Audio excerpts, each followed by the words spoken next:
siya para sa social media learning event. Today, we manifest the individuals with disabilities and those who care for them will be empowered to leverage their personal social media presence as a tool for positive change.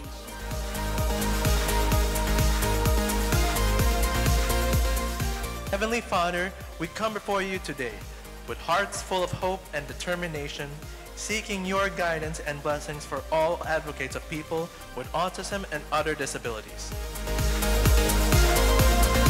It is an honor to be part of today's event as we surrounded by extraordinary individuals who embody the true spirit of courage, dignity, and empowerment. Hashtag self-truth. Kung kayo po kilala nyo po ang sarili nyo sa puso, sa isip at sa gawa ng buong buo, kayo po ay mapapalapit sa inyong happiness and success. Dapat laging iniisip natin kung ano yung mga ipopost natin. So, ayun, kailangan kasi nilalabanan natin yung disinformation tsaka yung mga malinformation. Hungry kasi galit tayo sa gutom.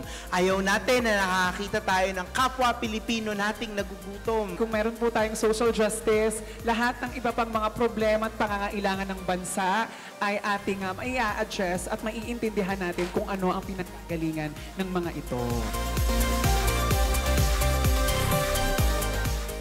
Heartwarming to hear all of the stories of these creators who have been talking about how TikTok is really a platform for their own advocacy. So thank you so much for sharing your stories. Ang paggawa ng content at ang pagiging intelligent digital citizen, it is going to be a life skill. Lahat ng hahanap ng trabaho dapat kayang gawin yun.